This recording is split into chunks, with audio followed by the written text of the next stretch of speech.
The number one mistake that I see people make when it comes to training is not that they don't train hard enough, it's that oftentimes they train too hard. My name's Brian. I've been in the pro-metabolic world now for close to 10 years, and I've been coaching health and nutrition for almost 20. Today, we're going to talk about training philosophy. Okay? There's a lot of different workouts out there. There's a lot of programs out there that people can follow, and if you have one that you like, that's the hardest part. People oftentimes don't find an exercise or movement program that they enjoy enough to stick with. But oftentimes the programming that people are exposed to through things like magazines and blog articles and things like that are generally not written for you.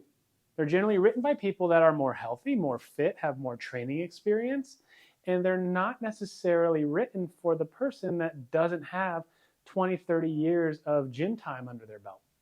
Furthermore, a lot of articles are written by people taking steroids. It's a dirty secret in the fitness industry, but a lot of people in the fitness world are on drugs. And I have no problem with that. You want to take drugs, that's your choice. You're an adult, make adult decisions. But when you're writing programming for people, when you're writing workouts for people to follow, and your recovery because you're on drugs is different than somebody who's not taking drugs, it's very easy for people to fall into the trap of seeing somebody that they idolize. They say, oh, that's how I want to look. I want to look like Brad Pitt in Fight Club, the most common gym stereotype for people to look for. But the amount of effort that goes into that is really unsustainable for the average person. You can't keep up with that and make it a lifestyle that you can stick with. And that's one of the biggest problems people will encounter. The other issue that people will often see in the gym is they underestimate their potential. Okay? So what I mean by that, and this is a saying I've heard numerous times, it's been attributed to lots of people, the average person will underestimate, let me say that again. The average person will overestimate what they do in a year, but underestimate what they can do in 5 years. Okay, so what this means is that in short sprints, we tend to think we can do more than we actually can. We tend to think that if I just buckle down for 30 days, I'll lose 10 pounds. Or if I just really go strict on my diet or my workout for a short period of time, I'll have my beach body in 6 weeks. We overestimate what we can do in that short term, but we underestimate what we can do in the long term. So if we looked at it a little bit differently and said, okay, maybe I don't need to go super hard for 6 weeks. Maybe if I did this over a 12-week or 18-week or over a 12-month protocol, then I might actually be able to do small, continuous, incremental changes that build up over time, that build momentum, that shape the body, that shape and condition the tissues to be able to handle work. And at the same time, I can build the brain over that long term. Whereas if I sprint, if I try and get too much done in that short 6-week or 30-day period, I may quit before I'm done because it's just too hard. I may not have the foundation in place to make that 30-day sprint sustainable. So then I get into it and I think I'm a failure. And I get out of it, I get out of my groove, I stop doing the program, I stop creating tissue adaptation, I stop creating metabolic changes, I stop creating neuroplastic changes that I want in the brain, and I can habituate that state of failure. So if I go too hard, too soon, too often, the likelihood of failure is a lot higher. So if I'm going too hard in the gym to be able to sustain and keep up with, the results just won't happen because you can't keep up with it. But if I go smaller, more lighter increments in the gym, if I'm able to keep things going at a rate that's easy to sustain, that I can show up for, that I enjoy doing, over the long term, I'll get more work done. So things you can do to start to think about and apply this to your own training from a pro-metabolic philosophy is, do I have adequate recovery in place? Do I have the right food options? Do I have the right sleep schedule? Do I have the right supplementation?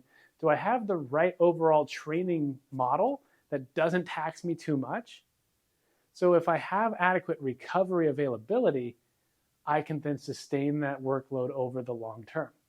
Now, if I'm missing that recovery, if I'm not sleeping well, if I don't have my supplementation dialed in, if I don't have the right nutrition, if I'm overtraining in the gym, my recovery needs are going to be really high and I'm not going to meet it, which means that eventually your brain and your body are going to have that conversation to say, we're not keeping up with this.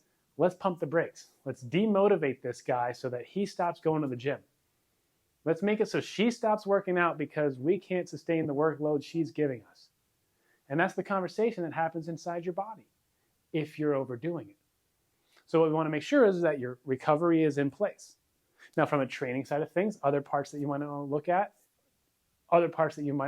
would be, is my workload through the roof? Am I doing too many things? You generally don't need as much as people think they do.